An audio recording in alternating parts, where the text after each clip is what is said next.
Pois é, Silvio, o presidente provavelmente pretendeu apaziguar, né, o seu ministro da Justiça e mostrar aval a ele no momento em que ele enfrenta aí questionamentos políticos. Então, deu essa declaração revelando uma conversa anterior entre eles que até então não era conhecida. A gente especulava aqui mesmo, quando o Moro decidiu trocar uma carreira sólida na magistratura por um convite que é passível de demissão, como esse para ser ministro da Justiça, que deveria estar atrelado ao convite uma perspectiva de ir para o Supremo Tribunal Federal, mas Bolsonaro foi além.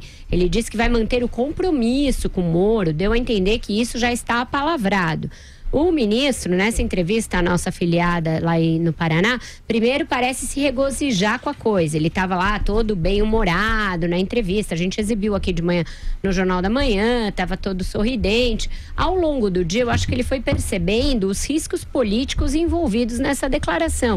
Porque, vejam, em política, não adianta só você querer dar declarações para demonstrar isso e aquilo, porque os fatos têm leituras.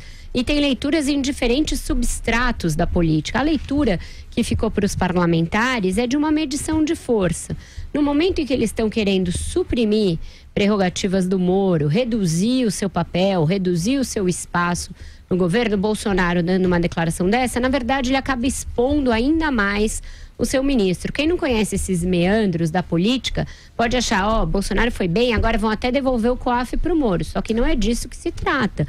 Porque ele vai ficar um ano e muitos meses na chuva, exposto como alguém que já tem uma declaração prematura, antecipada a uma vaga que não existe e sujeito a todas as intempéries da política nesse período. O que são essas intempéries? Uma delas já está sendo gestada, por exemplo, no Congresso. É a possibilidade de se elevar a idade compulsória para aposentadoria de ministros do Supremo. Ela era de 70 anos, passou a 75 e agora tem parlamentares querendo jogar essa idade para 80 anos. Eles estão aí confiando no vigor físico dos ministros do Supremo? Não é disso que se trata. Eles querem tirar do Jair Bolsonaro a prerrogativa de indicar ministros do Supremo no decorrer do seu mandato. Se isso passar, se o Bolsonaro continuar sem uma articulação firme no Congresso, que permita que o Centrão aprove uma emenda desse tipo, balbal vaga para o Moro. E aí Bolsonaro deixou o seu ministro no relento, na chuva, como se diz na política, por todo esse tempo. E à toa, ele poderia só ligar para o Moro e falar: Moro, aguenta firme, que o nosso compromisso tá bacana, tá ok? Você está garantido lá no Supremo, não precisava dar essa declaração pública. Isso mostra um misto, eu não sei se é ingenuidade, eu acho que não é, porque é alguém que tem uma vivência política muito grande, o Bolsonaro. A gente não sabe se ele está querendo falar para a opinião pública, dizer que fez a parte dele e deixar o ministro se desgastar. A gente não consegue nem entender, porque não é crível que um presidente da República dê esse tipo de declaração. Isso é beabá da política.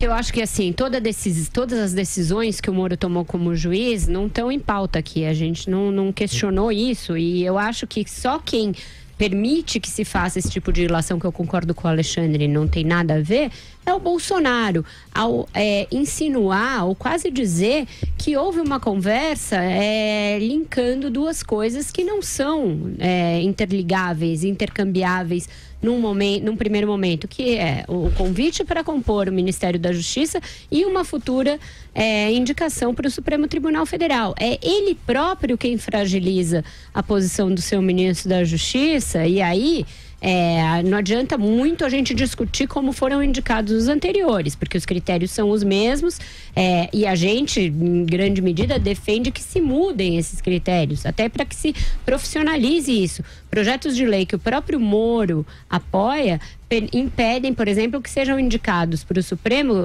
ex-procuradores gerais da República, ex-advogados gerais da União e ex-ministros de Estado. Então, o próprio Moro está enquadrado em um desses critérios.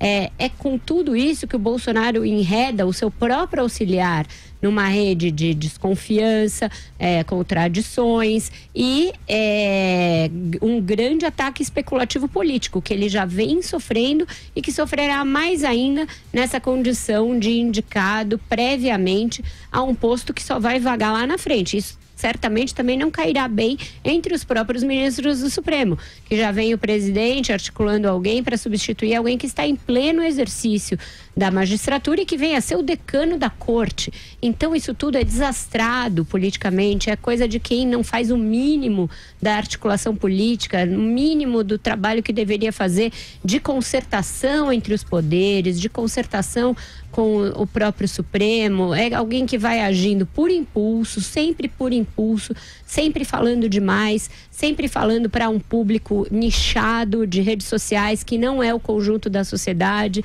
Um desastre.